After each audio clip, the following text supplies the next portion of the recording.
cursory disclaimers. While I may have been driving for this first clip, I will not be driving for the remainder of this video. All footage captured was captured using a phone attached to the steering wheel, and all driving laws were adhered to. Starting with the uniform motion example, we're controlling the speed of the car using the cruise control function, where we set the speed to 60 miles per hour, or about 26.82 meters per second. As you can see in the video, the needle on the speedometer isn't moving from the 60 tick mark, which is also where the green light is. We traveled for exactly a minute, and thus for exactly a mile, which you can also see on the little display at the bottom of the screen, or the trip odometer.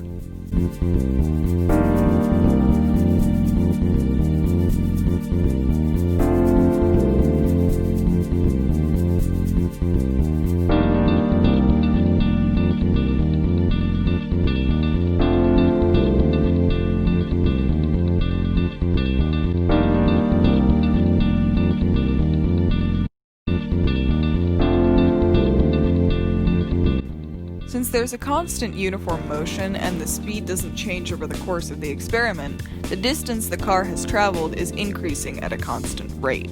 In other words, the slope of this graph should be constant, so the graph would be linear.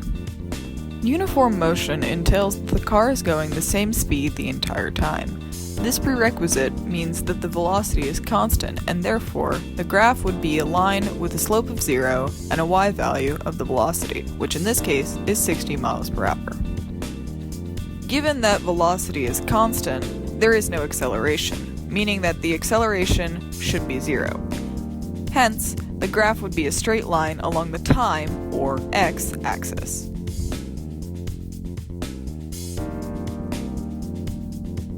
The linear nature of the best fit line of this dataset demonstrates two things. One, the car is moving at a constant rate, because the slope of the graph, which is the velocity of the motion, is constant.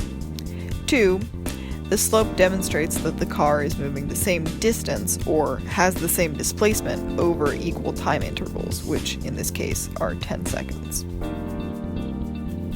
This graph, and its slope of 0, demonstrates that the car was moving with a constant velocity that did not change at any point during the experiment. Acceleration is equal to the slope of the VT graph, which in this case is 0. This is supported by the calculations and the AT graph that is currently on screen, which runs along the x-axis, indicating that the acceleration of the motion is 0 miles per hour per second.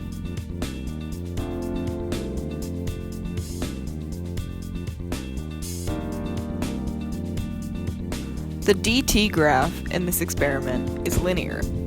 Given that, the fact that velocity equals the slope of the dt graph, and that the slopes of linear graphs are constant, one can determine that the velocity of the motion depicted by this experiment is constant. This conclusion is supported by the VT and AT graphs, insofar as the VT graph shows that the velocity remains at 60 miles per hour through its slope of 0 and y value of 60.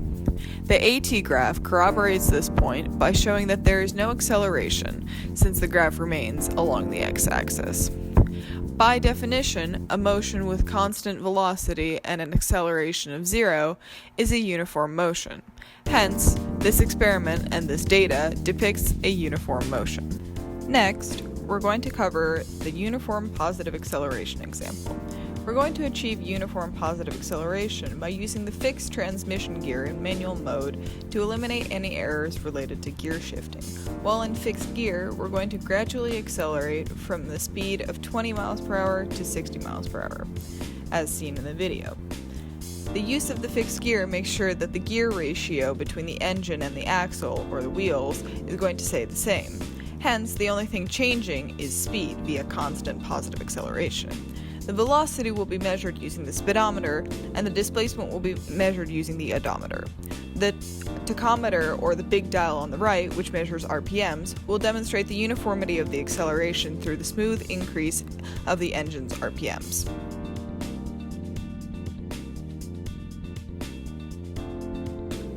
Since the speed of the car is increasing due to the positive acceleration, the distance the car travels increases every interval relative to the previous one, which is reflected in the curve of the dt graph. Uniform positive acceleration means that the car is increasing in speed over each interval at a constant rate. This would be reflected through a linear VT graph because such a graph would clearly show the uniform positive acceleration the car is experiencing. Given that the acceleration of the car is constant and positive, the AT graph should show a horizontal line above the time or x-axis. The upward curving nature of this graph shows that the distance that is being traveled by the car is increasing from one interval to the next. This steady increase indicates a constant positive acceleration in the sense that this effect is a direct result of a steady increase in velocity, a phenomenon only caused by a uniform positively accelerating motion. The linear VT graph of this experiment demonstrates that the acceleration was constant during the experiment. The slope of the VT graph represents acceleration. Given that the slopes of linear graphs are always constant, and the slope of this particular graph is positive, we can conclude that the acceleration is constant and positive. Acceleration is equal to the slope of the VT graph, which in this case is about 0.767 miles per hour per second. This is supported by the calculations and the AT graph that is currently shown on screen, since this graph is a relatively horizontal line around the 7.5 mark. The calculations demonstrate that the average acceleration over the course of this experiment was 0.767 miles per hour per second, and the horizontal aspect of this AT graph indicates the uniform acceleration phenomenon that is observed in this experiment. The data collected during this experiment and the graphs and calculations derived from that data clearly demonstrate a uniform positive acceleration. More specifically, the curve of the dt graph signifies the constant increase in velocity over time, or acceleration. The linear nature of the VT graph demonstrates the same, insofar as the slope of the VT graph is acceleration, and the slopes of linear graphs are constant. This inherently means the acceleration of this motion is positive and constant, a conclusion that is supported by the AT graph, in the sense that this graph is a horizontal line located above the x-axis.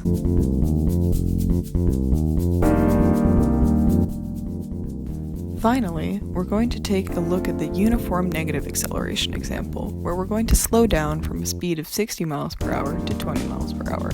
Naturally, this effect is achieved by applying the brakes to slow down the car or decrease the car's speed. The velocity will be measured using the speedometer, and the displacement will be measured using the odometer. The tachometer will not show a smooth decrease in RPMs, though, due to the gear shifts by the automatic transmission.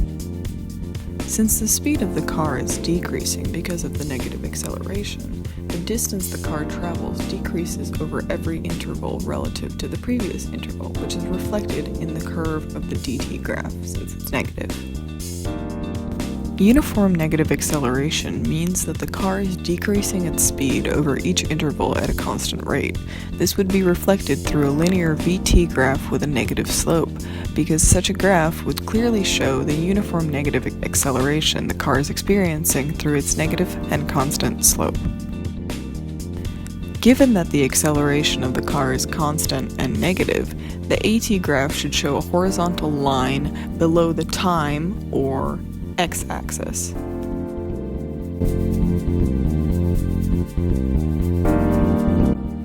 Unfortunately, this particular graph is severely limited given the odometer's precision only extending to the nearest tenth of a mile and this particular time frame being so short. The downward curving nature of this graph shows that the distance that is being traveled by the car is decreasing from one interval to the next. This steady decrease indicates a constant negative acceleration insofar as the This effect is a direct result of a steady decrease in velocity, a result only able to be caused by a uniform negatively accelerating motion. The linear VT graph of this experiment demonstrates that the acceleration was constant during the experiment. The slope of the VT graph represents acceleration. Given that the slopes of linear graphs are always constant and the slope of this particular graph is negative, we can conclude that the acceleration is constant and negative. Acceleration is equal to the slope of the VT graph, which in this case is about negative 2.67 miles per hour per second. This is supported by the calculations and the AT graph that are currently on the screen, since this graph is a relatively horizontal line around the negative 2.5 mark. The calculations demonstrate that the average acceleration over the course of this experiment was negative 2.67 miles per hour per second. And the horizontal aspect of this AT graph indicates the uniform acceleration phenomenon that is observed in this experiment. The data collected during this experiment and the graphs and calculations determined from that data reveal this motion to be a uniform negative acceleration. All three of the graphs support this notion. The curve of the dt graph indicates the constant decrease in velocity over time, or deceleration. The vt graph shows that the acceleration of this motion is constant through its linearity. The slope of the vt graph corresponds to the value of acceleration, and the slopes of linear graphs are always constant. Since this particular one is also negative, it means the acceleration of this motion is negative. The constant and negative nature of the acceleration of this motion is evident in the AT graph, seeing that this graph is a relatively horizontal line located below the x-axis. Thank you for watching this video, and I will see you in class.